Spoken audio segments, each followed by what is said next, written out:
নমস্কার বন্ধুরা, আবারও তোমাদের সামনে চলে এসেছি আজকের একটা নতুন রেসিপি নিয়ে। অনেকদিন বাদেই তোমাদের সামনে আবারও একটা রান্না তুলে ধরলাম। সেটা হলো আজকে বানাবো খাসির মাংসের তরকারি। সেটা কি কি উপকরণ দিয়ে লাগবে সেটাই তোমাদের সামনে তুলে ধরছি। দেখো বন্ধুরা, এখানে কি কি লাগবে। মাংসটাকে আগে আমরা পরিষ্কার করে ধুয়ে নিচ্ছি, দেখতে পাচ্ছ মাংসটা কত সুন্দর। এবার উপকরণগুলো কি কি লাগবে দেখো। এখানে আছে পেঁয়াজ কুচি, এখানে আছে একটা গোটা রসুনের কুয়া আমরা নিয়েছি, আর কয়েকটি তেজপাতা। এখানে লাগবে একটা এভারেস্টের আমি মশলা নিয়ে নিয়েছি, গরম মশলা নিয়ে নিয়েছি। এখানে আদা রসুন বাটা আছে, আর এপারে আছে বড় বড় করে আলুর পিস করে কেটে নিয়েছি। আলুগুলো আমরা কম দিয়েছি, তোমরা চাইলে বেশিও দিতে পারো। চলো এবার রান্নাটা শুরু করা যাক। গ্যাসটাকে জ্বালিয়ে নিয়ে বন্ধুরা আমরা আগে কড়াইটা বসিয়ে নিয়েছি। কড়াইটায় এবার আমরা তেল দিয়ে দেব। আমরা এখানে সাদা তেল ব্যবহার করছি, তোমরা চাইলে সরিষার তেলও ব্যবহার করতে পারো। এখানে আমরা তেলটা দিয়ে দিচ্ছি, তার জন্য আলু ভাজবো বলে ওই জন্য তেলটা দিয়ে দিচ্ছি। একেবারে তেলটা দিয়ে দিলাম। দেখো বন্ধুরা, আমাদের তেলটা কিন্তু গরম হয়ে গেছে। এবার আলু পিসগুলো আমরা দিয়ে ভেজে নেব আগে।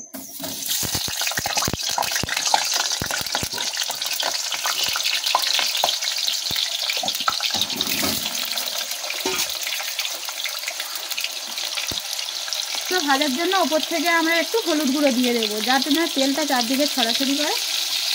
ওই জন্য আমরা একটু হলুদ গুঁড়ো দিয়ে দিলাম। আর ছোটাছুটি করবে না। এবার আলুটাকে আমরা ভালো করে কিন্তু ভেজে নেব আগে।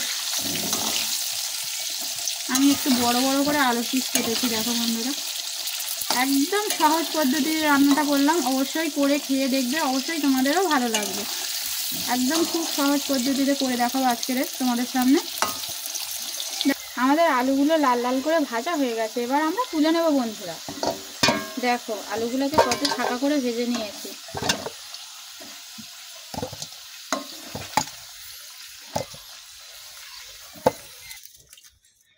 তেলেতে আমরা তেজপাতা 3টা দিয়ে দেব, দিয়ে একটু নাড়িয়ে নেব।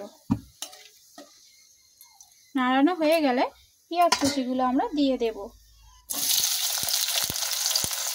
একটু বেশি পরিমাণ মাংস, ওই জন্য বেশি পরিমাণ একটু পেঁয়াজ দিতে হবে। পেঁয়াজটা একটু নরম হওয়ার জন্য আমরা 1 চামচ লবণ দিয়ে দেব।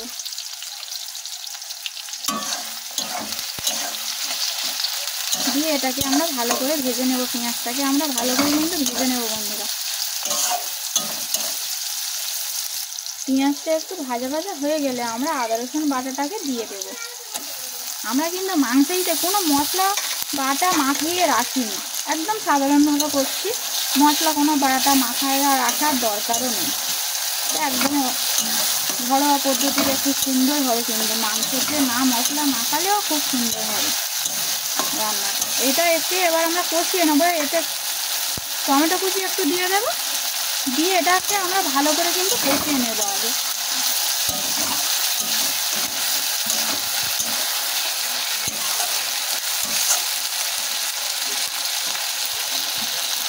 আমাদের মশলাটা কিছুক্ষণ কষানো হয়ে গেলে একটা গোটা রসুন নিয়েছিলাম, দেখতে পাচ্ছ বন্ধুরা। ওই গোটা রসুনটাকে আবার দিয়ে দেবো ওখানে, দিয়ে ওর সঙ্গে আবার একটু কষিয়ে নেব আমরা। একটু ভালো করে কষাতে হবে, যাতে না আদা রসুনের কাঁচা গন্ধটা না থাকে।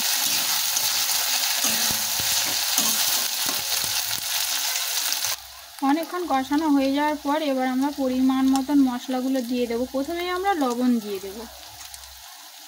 যতটা পরিমাণ মাংস আছে ততটা পরিমাণ স্বাদ মতন আমরা লবণটা দেব। হলুদ গুঁড়োটা দিয়ে দেব। তোমরা সব মাংসের পরিমাণ মতন ঝাল মশলাগুলো দেবে, যেমন ঝাল খেতে চাও তেমন দেবে। আমরা ঝালের গুঁড়োটা দিয়ে দিলাম।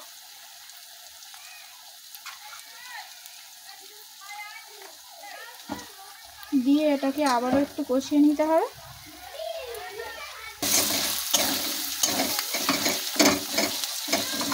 টমেটোগুলো খুব সুন্দরভাবে নরম হয়ে গেছে। টমেটোগুলোকে ভালো করে আমরা মিক্সের মতন করে নেব। দেখো বন্ধুরা, আমাদের মশলাটা কিন্তু খুব সুন্দরভাবে কষানো হয়ে গেছে। এবার আমরা পরিষ্কার করে রাখা মাংসটাকে দিয়ে,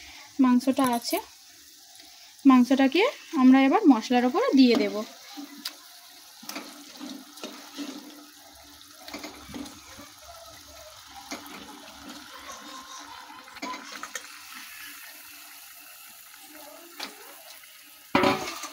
দিয়ে একটু বেশিক্ষণ ধরে এটা কষাতে হবে, এটা টাইম নিয়ে একটু কষাতে হবে বন্ধুরা,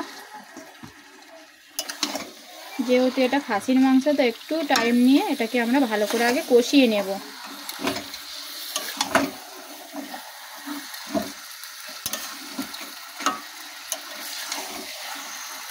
মশলাটা মাংসের চারদিকে করে নেব, মশলার গাগুলো যাতে লেগে যায় মাংসের চারদিকে, এই জন্য মশলাটাকে ভালো করে চারদিকে মাংসের গায়ে লাগিয়ে নেব। লাগানো হয়ে গেছে, গ্যাসটাকে আস্তে দিয়ে আধ ঘন্টার মতন আমরা মাংসটাকে কষাবো। কষাতে কষাতে কিন্তু সিদ্ধ হয়ে যাবে। আর আমরা আজকের কিন্তু প্রেসার কুকারেই দেবো না, একটা অন্য জায়গায় করে মাংসটাকে রান্না করবো। তোমরা পুরো রান্নাটা কিন্তু দেখতে থাকো বন্ধুরা। দেখো বন্ধুরা, আমাদের কিন্তু মাংস কষাটা হয়ে গেছে, দেখো। আর রসুনটা গোটা দিয়েছিলাম, দেখতেই পাচ্ছ। এই দেখো বন্ধুরা, মাংস কষাটা কিন্তু রেডি হয়ে গেছে। আজকে কিন্তু আমরা কোনো প্রেসার কুকারে দেবো না, মাটির হাঁড়িতে এবার দেবো।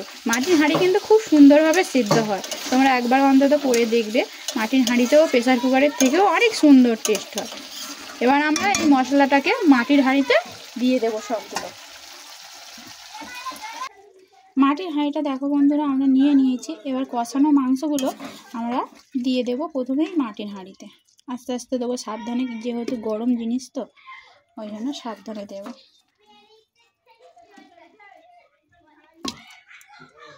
খুব সুন্দর সিদ্ধ হবে মাটির হাঁড়িতে, আর খুব টেস্ট হবে। মাংসগুলোকে এরকমভাবে সবগুলো দিয়ে দেবো আমরা। পরিমাণ মতন আমরা মশলাটা ধুয়ে জলটা দিয়ে দেবো, যে যেমন ঝোল খেতে চাও তেমন দিয়ে দেবে। গোটা রসুনটা কিন্তু আমরা ওপরে দিয়ে দিলাম, দেখতেই পাচ্ছ বন্ধুরা। দিয়ে একটু চামচ দিয়ে আমরা নাড়িয়ে নেব হালকা করে, যেমন যে যেরকম ঝোল খেতে চাও তেমন জলটা দেবে। প্রেসার কুকারের মতন কিন্তু এটা মাটির হাঁড়িতে এটা সুন্দরভাবে সিদ্ধ হবে। আর এর ওপর দিয়ে আমরা আলুর পিসগুলো দিয়ে দেবো, ভাজা আলুর পিসগুলো। দেখো বন্ধুরা, ভাজা আলুর পিসগুলোকে একে করে দিয়ে দেব, দিয়ে একটু চারদিকে করে দেব।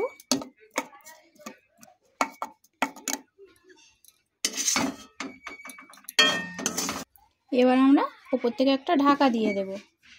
ঢাকাটা দিয়ে আমরা একটা ময়দার ডো করে রেখেছি, দেখো বন্ধুরা, যাতে না চারদিকে বাষ্পটা হয়ে যায়, ওই জন্য আমরা একটা ময়দার ডো করে রেখেছিলাম।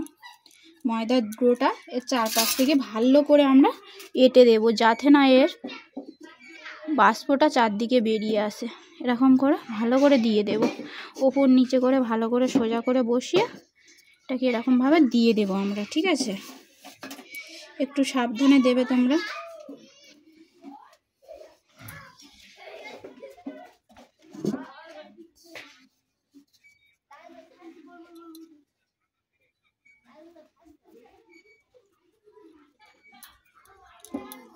দেখো বন্ধুরা, আমরা কত সুন্দর করে চারদিকে দিয়ে নিয়েছি। এরকম করে কিন্তু তোমরা দিয়ে দেবে, দিয়ে দিয়ে এবার গ্যাসের ওপর এটাকে বসিয়ে দেবে।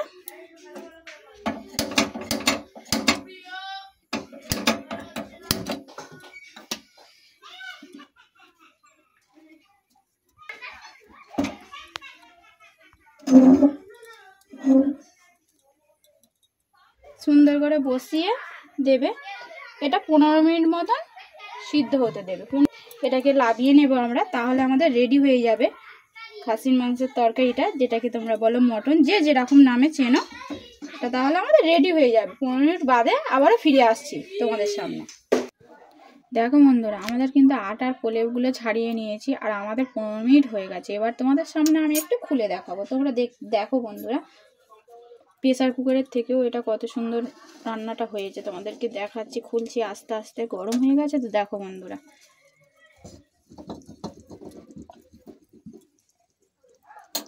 দেখতেই পাচ্ছ, আর আমাদের খুব সুন্দরভাবে সবগুলো সিদ্ধ হয়ে গেছে। তাও তোমাদেরকে দেখাচ্ছি, একটু দেখো তোমরা।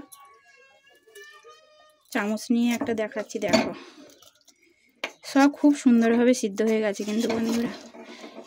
দেখো মাংসটা ছেড়ে আসছে, আর একটু মাখা মাখা করেছে, আর রসুনটা কিন্তু এখনো পর্যন্ত গোটা আছে। কিন্তু দেখো বন্ধুরা, একটু নাড়িয়ে নিলাম,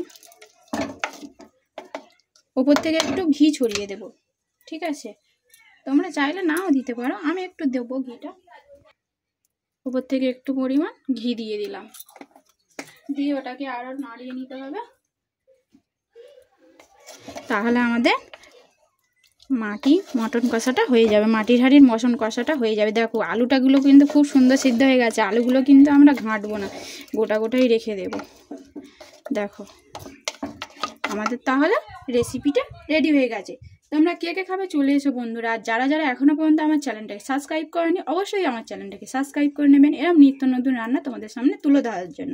ততক্ষণে তোমাদের কাছ থেকে বিদায় নিচ্ছি, আর ততক্ষণ আমাদের ভিডিওটা দেখো বন্ধুরা, পাশে দেখো। টাটা বন্ধুরা।